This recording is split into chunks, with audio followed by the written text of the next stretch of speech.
मेरे सास और ससुर हर समय लड़ते रहते थे। वो बच्चों की तरह छोटी छोटी बातों पर लड़ाई झगड़ा शुरू कर दिया करते थे। मेरे ससुर मेरी सास से कहते, अब तुम मेरे किसी काम की नहीं रही। इस पर सास उससे कहती कि मैं तुमसे शादी करके पछता रही हूँ। मैं उस घड़ी को कोसती हूँ जिस दिन मैंने तुमसे शादी करने के लिए हाँ की थी। हर दिन इसी तरह से लड़ाई से शुरू होता और मेरे सास ससुर की लड़ाई पर ही खत्म होता। दिन ऐसे ही गुजर रहे थे। फिर एक दिन मेरी सास ने अपने काम के लिए एक नौकरानी रख ली। वह हर समय सास और ससुर के साथ उनके कमरे में ही रहती थी, लेकिन जब से वो आई थी बहुत कमज़ोर हो रही थी, जबकि मेरी सास और ससुर दोनों बहुत खुश रहने लगे थे। अब लड़ाई झगड़ा भी नहीं करते थे। एक दिन मैंने नौकरानी से पूछा तो नौकरानी कहने लगी कि मेरा हिसाब भगवान करेगा। उसकी बात सुनते ही मैं डर जाती। एक दिन वो नौकरानी सास की चाय बनाते हुए बेहोश हो गई। मैं जल्दी से उसे हॉस्पिटल ले गई, लेकिन जैसे ही डॉक्टर कमरे से बाहर आया तो उसने पुलिस बुलवा ली। मैं एकदम से बहुत ज़्यादा डर गई जब डॉक्टर ने मुझे उसकी रिपोर्ट दिखाई, जिसे देखकर मेरे सर पर आसमान टूट पड़ा, क्योंकि वो 3 महीने से मेरा नाम शीतल है। मैं मुंबई की रहने वाली हूँ। हम 3 भाई बहन थे। मेरे पिता ने मोहल्ले में ही अपना सिलाई का दुकान खोल रखा था। मेरी माँ स्कूल में नौकरी करती थी। हम बहुत अच्छी ज़िंदगी गुजार रहे थे। माँ चाहती थी वो जल्दी से बहू ले आए, लेकिन पिताजी कहते थे कि पहले बेटी का फ़र्ज पैदा कर दे। बेटों की शादी तो कभी भी की जा सकती है। लड़कियों की उम्र ज़्यादा हो जाए तो अच्छे रिश्ते नहीं मिलते।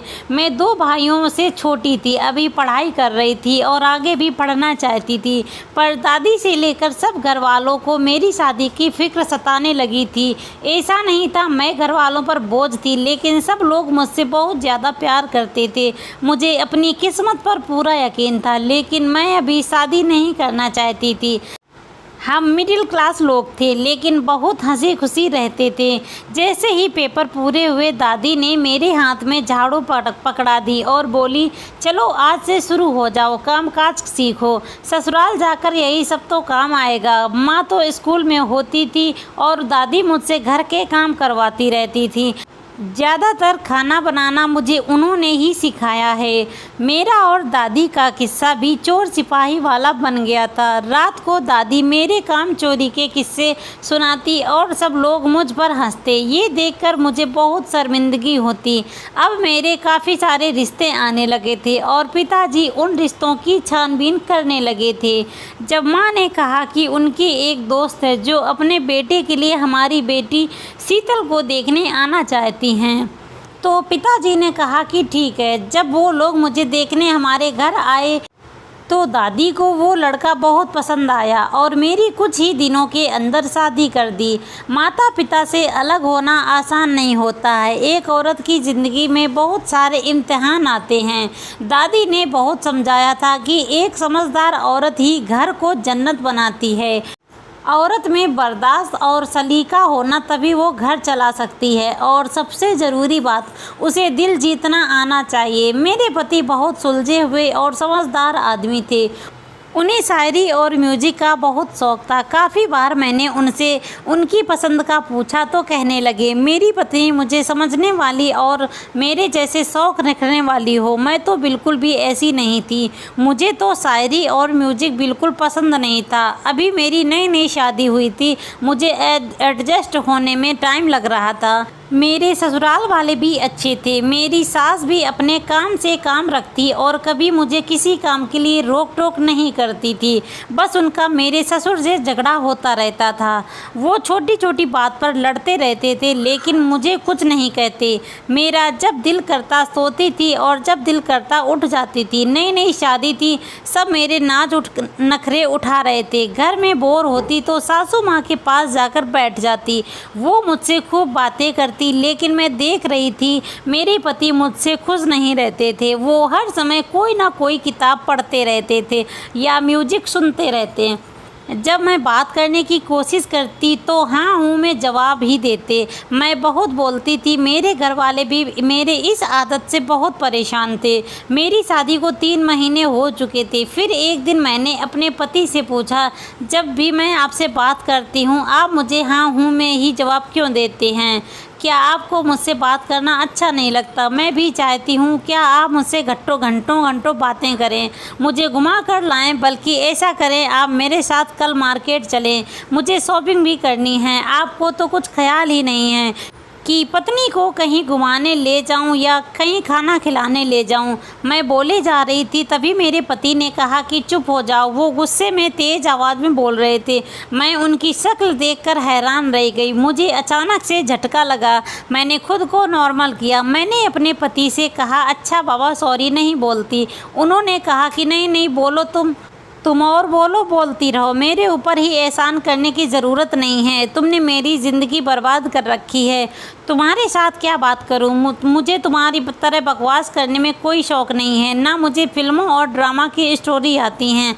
मैं समझ नहीं पाई मेरे पति को किस बात का गुस्सा था। मेरे माता पिता ने जल्दी मेरी शादी कर दी थी। अभी तो मेरी उम्र अभी 21 साल थी।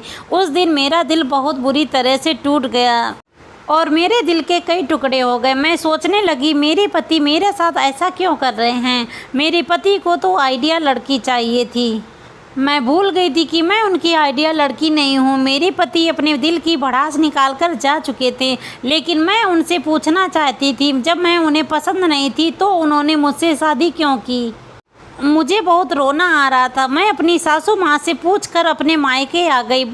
घर पहुंची तो वहाँ सिर्फ दादी ही थी। मैं उनके गले लगकर रोने लगी, उनको सब बताने लगी। वह चुपचाप मेरी बातें सुनती रहीं और बोली, बेटी घर बनाना आसान नहीं होता और उससे भी ज़्यादा मुश्किल होता है अपने पति के दिल में घर बनाना। ज़रूरी नहीं वो किसी लड़की को पसंद करता हो सकता है वह चाहता हो उसकी पत्नी उसकी हम ख्याल हो, उसको समझने वाली हो, उसकी बात मानने वाली हो। तुम उसका दिल जीतने की कोशिश करो, उसको समझने की कोशिश करो, फिर देखना वही पति जो तुमसे बात नहीं करता तुम्हारे आगे पीछे घूमेगा। दादी की बातें मेरी समझ आ गई, इसलिए मैं अगले ही दिन अपने ससुराल वापस आ गई। दादी की कही हुई बातों पर फॉलो करना शुरू कर दिया था, लेकिन जब भी मुझे अपने पति की कही हुई बातें याद आती तो मेरी आंखों से आंसू आ जाते। जब मैं सासू माँ से मिलने उनके कमरे में गई तो मेरे पति उनसे कह रहे थे, माँ शीतल को किसी भी बात का पता नहीं है, ना कोई सलीका है। आपने कम उम्र वाली बच्ची को मेरे पल्लू में बांध दिया है। मैं आपका बेटा हूँ, आपको मेरे बारे में सोचना चाहिए था, मेरी पसंद देखनी चाहिए थी। मुझे लगता था आप मेरी पसंद का ख्याल करेंगे, लेकिन आपने तो इसके आगे मेरे पति से बात अधूरी ही छोड़ दी। मेरी सास ने कहा, तुमने तो मुझे डरा ही दिया था, मैं तो कुछ और ही सोच रही थी। असल में बेटे शीतल की माँ का मुझ पर एक एहसान है और मैं वह एहसान कभी नहीं उतार सकती थी। और अगर शीतल कम पढ़ी लिखी है तो क्या हुआ? तुम उसे पढ़ा लो, उसे समय दो, उसे समझाओ। अभी वह कम उम्र में, तुम जैसा चाहोगे वो वैसे ढल जाएगी। और वैसे भी बराबर की पढ़ाई हो या से घर नहीं चलते। घर बनाने के लिए औरत में समझदारी, सब रिश्तों को निभाना, बड़ों का आदर करना आना चाहिए। तुम उसकी बुराइयों को छोड़कर उसकी अच्छाइयों को देखो, उसे प्यार से देखो। मेरे पति सिर झुकाए बैठे थे और मेरी नज़र में मेरी सास का मर्तबा बहुत बढ़ गया था। मेरी सास भी यही कहती थी कि बेटी तेरी सास बहुत अच्छी औरत है, वो तुम्हारे साथ कुछ गलत नहीं होने देगी। उनके साथ खुद बहुत गलत हुआ है। वह एक टूटी हुई औरत है, तुम उसे जितना प्यार दोगी वो तुम्हें उससे ज़्यादा प्यार देगी। पता नहीं मेरी माँ का क्या एहसान था जो मेरी सासू माँ मेरे पति को बता रही थी। माँ ने तो कभी बताया नहीं। खैर मेरे पति का बर्ताव उस दिन से बदल गया था। एक दिन वो मुझे कॉलेज ले गए और मेरा एडमिशन कराया। वो अब अपनी बातों पर शर्मिंदा भी थे और मैं नखरे दिखा रही थी, मगर मैं उनका सब काम खुद करती जैसे दादी ने समझाया था। मैं दादी की बातों पर फॉलो करती और देखते ही देखते मेरे पति मेरे करीब आने लगे और मैं उनको हर बात याद दिलाती तो वह माफ़ी मांगते रह जाते। मैं समझ गई थी कि मेरे पति बहुत अच्छे हैं, वह मिजाज के थोड़े से गर्म हैं। मेरी एक ननद और एक देवर भी था। ननद की शादी हो गई थी, वो भी अच्छे थे, लेकिन गुस्से की तेज थी, जिसकी वजह से आए दिन उसकी अपने पति से भी लड़ाई होती रहती थी। मेरी ननद का पति बिल्कुल अच्छा नहीं था। जो हालत उसके चेहरे पर दिखती थी उनकी मोहब्बत की शादी थी, मगर अब बात तलाक तक आ चुकी थी। मेरी शादी को 1 साल हो गया था। कई बार मेरी ननद का पति हमारे घर आया, उसका मुझे घूर कर देखना मुझे बिल्कुल भी अच्छा नहीं लगता था। औरत मर्द की नज़र पहचान जाती है। मैं कॉलेज से आकर अपने कमरे में चली जाती।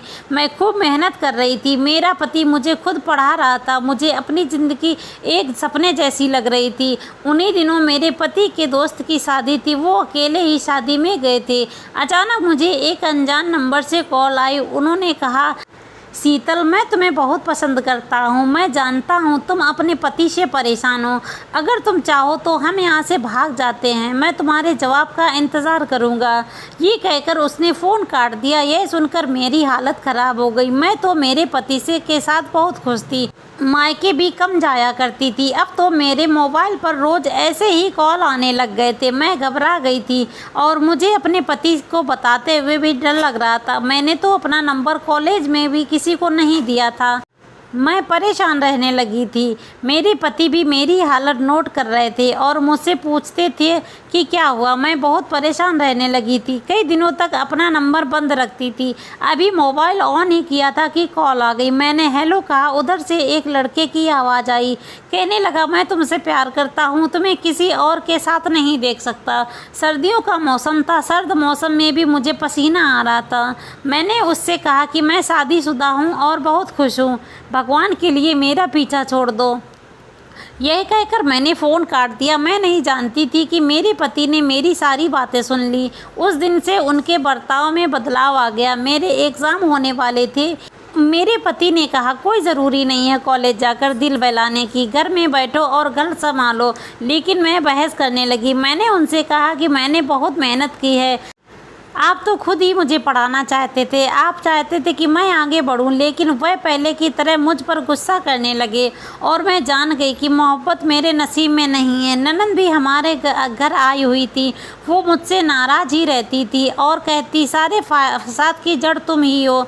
वो सबकी लाडली थी, इसलिए मैं उसे कोई जवाब नहीं देती थी। फ़ोन हमेशा के लिए मैंने बंद कर दिया था। घर के नंबर पर कॉल आती तो सास या ननद उठा लेती।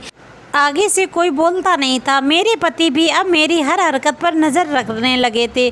मुझे लग रहा था कि वह सब कुछ जान गए हैं। मैं तो फ़ोन करने वाले को नहीं जानती थी। मैं दादी को अपनी हर बात बताती थी। मैं उनको पूरी तरह बात बताती तो वो मुझे डांटने लगी और कहने लगी, तुमने उसी समय अपने पति को सब कुछ क्यों नहीं बताया? हमेशा डरपोक बनी रहती हो। पति पत्नी का रिश्ता जितना मजबूत होता है उतना ही कमज़ोर भी होता है। अगले दिन मैंने हिम्मत करके अपने पति को सब कुछ बता दिया। वो बिना कुछ कहे कमरे से बाहर चले गए। मैं समझ गई थी कि कोई भी पति ये सब बर्दाश्त नहीं कर सकता। अगले दिन मेरी ननद के घर वाले उसे लेने आए थे क्योंकि उसका पति जेल में था। लेकिन वह जेल में क्यों था, मुझे इस बारे में कुछ भी पता नहीं था और ना किसी ने मुझे कुछ बताया था। मेरी सास भी समय के साथ बदलती जा रही थी। अब तो मेरे सास और ससुर में पहले से भी ज़्यादा झगड़े होने लगे और सारे घर की जिम्मेदारी मुझ पर आ गई। मेरी सास सारा दिन अपने कमरे में बंद रहती थी। ननद भी अपने घर चली गई थी और हैरत की बात तो यह थी कि फ़ोन आना भी बंद हो गया। तभी मेरे ऊपर भगवान की कृपा हुई। मैं प्रेग्नेंट हो गई और मेरे पति बहुत खुश थे। मैं उनके चेहरे को देख रही थी। तब वो बोले, मैं सब कुछ जान चुका हूँ, बस मैं तुमसे नाराज़ था। तुमने अभी तक मुझ पर भरोसा नहीं किया। तुम तब ही मुझे सब कुछ बता सकती थी। तुम मेरी पत्नी हो। 1.5 साल हो गए हम एक साथ हैं। मैं तुम्हें अच्छी तरह से जानता हूँ। एक पति से ज़्यादा अपनी पत्नी को भला कौन जान सकता है। उस दिन मेरे पति ने मुझे बताया कि फ़ोन पर परेशान करने वाला मेरी ननद का पति था। वो बहुत लड़कियों के साथ ऐसा कर चुका था और इसी वजह से वो जेल में है। उसकी आदत ही ऐसी है जिसकी वजह से मेरी नंद और उसकी बनती नहीं है। एक दिन हमारे घर एक बूढ़ी औरत आई जिनकी हालत बहुत ख़राब थी। उसके पैर का जूता भी टूटा हुआ था। उसे देखकर मेरी सास ने मुझे कमरे में जाने को कह दिया। जब वो चली गई तो मैंने पूछा कि ये कौन थी। सासू माँ बोली, ये मांगने वाली थी। फिर मैं अपने मायके चली गई। जब वापस आई तो मेरी सास ने अपने काम के लिए एक नौकरानी को रख लिया था। वो बहुत ही गरीब लड़की थी। वो हर समय सास और ससुर के कमरे में ही रहती थी, सोती भी उन्हीं के कमरे में थी। मेरे सास और ससुर भी बहुत खुश थे। अब तो वो लड़ाई भी नहीं करते थे, लेकिन जब से वो आई थी बहुत कमज़ोर होती जा रही थी। एक दिन मैंने उसे उस नौकरानी से पूछा। वह रोते हुए बोली, उन दोनों पति पत्नी से मेरा हिसाब भगवान लेगा। उसकी बात सुनकर मैं डर गई, क्योंकि मैं माँ बनने वाली थी। मैं डर रही थी कहीं उसकी बद्दुआ मुझे न लग जाए। कुछ दिनों से वो भी ज़्यादा कमज़ोर हो रही थी। उसका शरीर पीला पड़ रहा था। चलती थी तो ऐसा लगता था कि अब गिर जाएगी। वो एक दिन सासू माँ के लिए चाय बना रही थी, तभी बेहोश हो गई। मैं डर कर जल्दी से उसे हॉस्पिटल ले गई। जैसे ही डॉक्टर कमरे से बाहर आए तो उन्होंने पुलिस को बुला लिया। मैं डर गई जब डॉक्टर ने मुझे उसकी रिपोर्ट दी, जिसे पढ़कर मैं सुनकर रह गई। मेरे होश उड़ गए। मेरी सास 3 महीने से उसके साथ गलत कर रही थी। मुझे अपने कानों पर यकीन नहीं आया। भला मेरी सास ऐसी घटिया हरकत कैसे कर सकती है। पुलिस मेरी सास को पकड़ने घर पर आ गई थी। मेरे पति ने बड़ी मुश्किल से पुलिस से बात करके उन्हें वापस भेज दिया। मेरी सास और ससुर सामने बैठे थे। मेरे पति ने पूछा, माँ, क्या जो डॉक्टर कह रहे हैं वो बिल्कुल सच है? पता नहीं वो क्यों मुस्कुरा रही थी, लेकिन उनकी मुस्कुराहट में एक नमी थी। फिर मेरी सास ने अपनी ज़िंदगी की कहानी सुनाना शुरू किया। वो कैसे इस मोड़ तक आए और जहाँ से उन्होंने ये पाप करने पड़े। उन्होंने कहा, मेरी पहली शादी हुई थी, मैं बिल्कुल शीतल जैसी थी। फ़र्क सिर्फ इतना था, शीतल को समझने वाले, सहारा देने वाले काफ़ी लोग थे, लेकिन मैं इस भरी दुनिया में अकेली थी।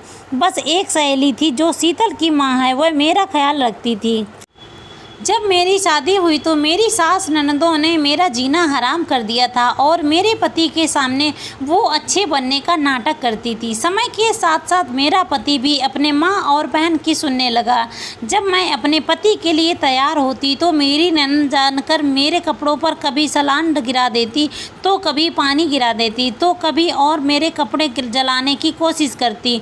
एक बार जब मैं माँ बनने वाली थी, डॉक्टर ने मुझे बेड रेस्ट बताया था, तो मेरी ननद जानबूझकर मुझ में से काम करवाती रहती थी और जो खाना मैं बनाती उसे ख़राब कर देती थी। कभी उसमें बाल काट कर डाल देती, तो कभी नमक डाल देती, कभी मिर्च डाल देती। जब मैं ये सब अपने पति को बताती तो वो मेरी बातों का भरोसा नहीं करते। उन पर किसी ताबीज़ का असर था। मेरे पति हर समय खोए खोए रहते। अपनी सास और ननदों के अत्याचार से मैं कमज़ोर होने लगी और मेरा मिसकैरेज हो गया। हर औरत को अपने पहले बच्चे से बहुत मोहब्बत होती है, पर मेरे बच्चे को मेरी ननद ने मार डाला। तो जब मैंने अपने पति को सब कुछ बताया तो उन्होंने भी मुझे मारा और कहने लगे मैं उनकी माँ और बहन पर इल्ज़ाम लगा रही हूँ और कहा कि तुमसे शादी करके मैं पछता रहा हूँ। मुझे देखने सुनने वाला कोई नहीं था। जब ये सब हो रहा था तो मेरी ननद सामने खड़ी हंस रही थी। कभी कभी तो वो मुझे इस जहरी मरीज लगती थी। मैं घर छोड़कर जाती तो कहाँ जाती, मेरा इस दुनिया में कोई नहीं था। कुछ साल ऐसे ही गुजर गए। एक दिन मेरी सास और ननद ने मुझे स्टोर रूम में बंद कर दिया और वहाँ एक लड़के को भेज दिया। इसी समय मेरा पति घर आ गया। मैं दोबारा माँ बनने वाली थी। मेरे पति ने मेरे बच्चे को नाजायज़ कहकर मुझे घर से धक्के देकर निकाल दिया। मुझे मेरी सहेली यानी शीतल की माँ ने मुझे अपने घर में जगह दी। उसने दिन रात अपनी ससुराल वालों के ताने सुनने पर मुझे कभी महसूस नहीं होने दिया। मेरा पूरा साथ दिया। मेरे यहाँ बेटा पैदा हुआ जो कि तुम हो। मेरी सास ने मेरे पति की तरफ इशारा किया, तब वह मुझे लेने आए। उसने मुझसे माफ़ी मांगी। उसे सारी सच्चाई का पता चल गया। मेरी ननद किसी लड़के के साथ भाग गई थी। मेरा पति रो रो कर मुझसे माफ़ी मांग रहा था, तो मैंने भी अपने बेटे की खातिर उसे माफ़ कर दिया। कुछ दिनों बाद मेरे पति ने अपनी बहन के सदमे में आकर खुदकुशी कर ली। इस जगह से मेरी सास भी चल बसी। वो भी इस दुनिया में नहीं रही। मैं एक दिन फिर से अकेली रह गई। कुछ समय बाद मैंने बेटे की खातिर दूसरी शादी कर ली थी, लेकिन मैं पहले जैसी नहीं रही। मैं अंदर से मुर्दा हो गई थी। मेरा दूसरा पति मेरा बहुत ख्याल रखता था। समय बीतता गया और मेरे 3 बच्चे हो गए और फिर समय के साथ जो सब जवान हो गए। कुछ महीने पहले एक औरत हमारे घर आई थी। वो मेरी ननद थी जो घर से भाग गई थी। उसने हाथ जोड़कर मेरे सामने मुझसे माफ़ी मांगी और कहा कि मैं उसकी बेटी को अपने घर में पनाह दे दूं। जिसके साथ भागकर शादी की थी वो एक जुआरी और नशीली था। उसकी बेटी जवान होने वाली थी, इसलिए उसे अपने पति से खतरा था कि उसका पति उसकी बेटी को बेच देगा। उसने मुझे मेरे पहले का पति का वास्ता दिया, इसलिए मैंने उसे नौकरानी बनाकर रख लिया। और जैसे तुम नौकरानी समझ रही हो, वो तुम्हारी उस बुआ की बेटी थी जिसने मुझे आधा पागल बना दिया था। मुझे उस औरत से इतनी नफरत थी कि मैं उसे जीते भी जी माफ़ नहीं कर सकती। उसने जो मेरे साथ किया उससे ज़्यादा सज़ा उसे मिली। उसने जो मेरे साथ किया उसे मैं कभी भूल नहीं पाई थी। मेरे जख्म फिर से हरे हो गए। मैंने उसकी बेटी पर अत्याचार करने शुरू कर दिए। मैं उससे सारी रात सोने नहीं देती, सारी रात उससे अपने और अपने पति की टांगें दबाती। जब भी उसे नींद का झोंका आता तो उसके साथ मारपीट करती, जिससे कि उसकी हालत वैसी हो गई जैसे कि मेरी कभी हुई थी। और जब जब मैं उसकी बेटी को देखती हूँ मुझे वही औरत दिखती है। अब उसकी माँ मुझसे माफ़ी मांगने आती है। कुछ दिन पहले उसके पति ने उसे मार दिया और खुद जेल चला गया। मेरी सास से इस क्यों के साथ रो रही थी। हम सबकी आंखें नम थी। उसके साथ जो अतीत में हुआ वह गलत था, मगर अब जो वो उस लड़की से के साथ कर रही वो भी गलत था। वो उसके घर की इज्जत थी। वो मेरी सास के पैर पकड़कर बैठी थी और कह रही थी, आंटी जो कुछ आपके साथ हुआ उसमें मेरा क्या कसूर था। आप भी वही सब कर रही हैं जो मेरी माँ ने आपके साथ किया। आप सिर्फ एक बार मुझे और मेरी माँ को माफ़ कर दे, मैं सारी ज़िंदगी आपकी नौकरानी बनकर रहूँगी। मेरी सास ने उसे देखा भी नहीं और अपने कमरे में चली गई। मेरे पति ने उसके सिर पर हाथ रखा और मुझसे कहा, इसे कमरे में ले जाओ। अक्सर बड़ों की गलतियों की सज़ा हमेशा छोटों को ही मिलती है। सारी रात वो लड़की सिसकियों के साथ रोती रही। मेरी डिलीवरी के दिन करीब आ रहे थे। घर का माहौल बहुत उदास था, लेकिन जब हमारे घर में बेटा हुआ तो खुशियाँ ही खुशियाँ आ गईं। मेरी सास अपने पोते को चूमने लगी। उन्होंने अपने पोते का नाम राहुल रखा था और मुझसे कहा, आज तुम्हारा जो दिल चाहे मुझसे मांग लो। तब मैंने अपने पति से उनके कदमों में बैठकर कहा, माँ जी आपके साथ जो कुछ हुआ आप उसे भूल जाइए और इस नौकरानी लड़की को जिसका नाम शिल्पा था उसके लिए अपना दिल साफ कर ले और उसे अपनी छोटी बहू के रूप में स्वीकार कर ले। वह कुछ देर मुझे देखती रही, फिर शिल्पा को बुलाकर अपने सीने से लगा लिया। मेरी सास ने शिल्पा से माफ़ी मांगी। आज इस बात को कई साल बीत गए। शिल्पा की शादी मेरे देवर से हो गई। मेरे ससुर भी अब मेरी सास से झगड़ा नहीं करते थे। आज हमारे घर में सिर्फ खुशियाँ ही खुशियाँ थी। दोस्तों, उम्मीद करती हूँ आपको हमारी कहानी पसंद आई होगी। कहानी पसंद आई हो तो वीडियो को लाइक करें, चैनल पर नए हो तो चैनल को सब्सक्राइब कर लें। Thank you.